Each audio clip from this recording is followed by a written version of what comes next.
नमस्कार, मैं हूं उज्जवल सिंह और आप देख रहे हैं यूपी न्यूज़ का फेसबुक लाइव। आज की हमारी जो चर्चा है वो बहुजन समाज पार्टी को लेकर के है। सियासत इन दिनों उत्तर प्रदेश में चरम पर है क्योंकि 2022 में विधानसभा का चुनाव होने वाला है। बात करते हैं मायावती की, तो मायावती ने एक बात साफ कर दिया है कि वो इस बार किसी भी दल के साथ मिलकर विधानसभा का चुनाव नहीं लड़ेंगी। मायावती ने साफ कर दिया है कि उत्तर प्रदेश और उत्तराखंड में बहुजन समाज पार्टी अकेले अपने बूते पर चुनाव लड़ेगी। उन्होंने उस खबर का भी खंडन कर दिया है जिसमें ये कहा जा रहा था कि बहुजन समाज पार्टी ओवैसी के साथ मिलकर चुनाव लड़ेगी। असदुद्दीन ओवैसी की AIM के साथ बसपा का गठजोड़ हो गया है और दोनों पार्टियां साथ चुनाव लड़ेंगी, ऐसी खबरें काफ़ी दिनों से सोशल मीडिया पर चल रही थी।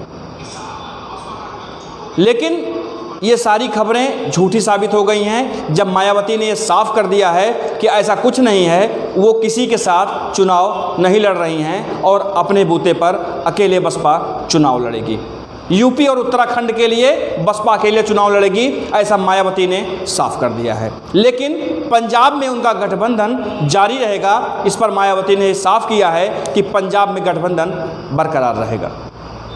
अब बात करते हैं मायावती की, तो इन दिनों बसपा में एक पतझड़ का दौर चल रहा है। आप कह सकते हैं पतझड़, क्योंकि बसपा के कई दिग्गज, कई नेता बसपा को छोड़ करके दूसरे दलों का दामन थाम रहे हैं।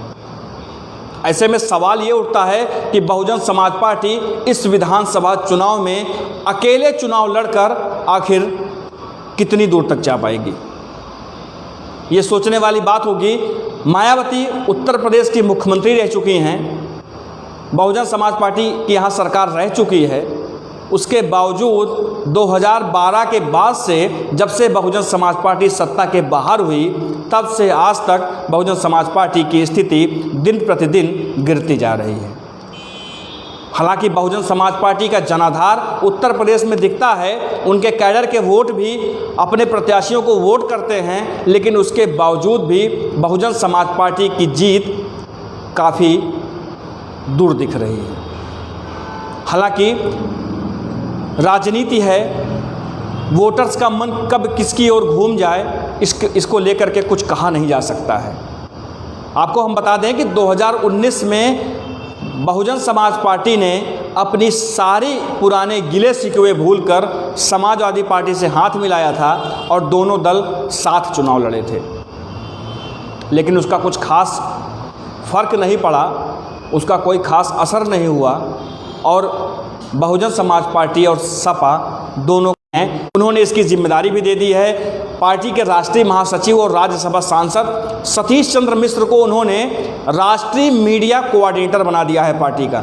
सतीश चंद्र मिश्र बसपा के राष्ट्रीय मीडिया कोऑर्डिनेटर बनाए गए हैं। मायावती ने कहा है कि बसपा को लेकर के कोई भी खबर चलाने के पहले सतीश चंद्र मिश्र से पहले उनका पक्ष जानना जरूरी होगा, उसके बाद वो बसपा को लेकर के कोई खबर चला सकते हैं। तो कहीं ना कहीं ये बात सामने आ रही है कि जिस तरह से विधानसभा चुनाव को लेकर भारतीय जनता पार्टी, समाजवादी पार्टी, कांग्रेस और दूसरी पार्टियां तैयारी में जुटी हुई हैं, तो बहुजन समाज पार्टी भी कहीं पीछे नहीं है। मायावती भी अपनी रणनीति बनाने में लगी हुई है। अब एक सवाल था, काफ़ी दिनों से लोगों के मन में बातें चल रही थी कि क्या बसपा किसी के साथ चुनाव लड़ेगी या किसी पार्टी में को अपने साथ शामिल करेगी, छोटे दलों को मिलाएगी या समाजवादी पार्टी के साथ जाएगी। ऐसी तमाम अटकलें चल रही थी बसपा को लेकर, लेकिन मायावती ने साफ कर दिया है कि यूपी उत्तराखंड में बसपा अकेले चुनाव लड़ेगी।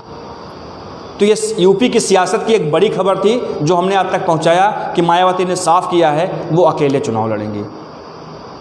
देश दुनिया की तमाम खबरों के लिए आप हमारे वेबसाइट upnewsnetwork.in पर विजिट करिए। हमारे फेसबुक पेज, हमारे इंस्टाग्राम पेज, हमारे यूट्यूब पेज से जुड़े रहिए। आपको तमाम ताज़ा तरीन जानकारियाँ, राजनीति की दुनिया की तमाम खबरें आपको मिलती रहेंगी।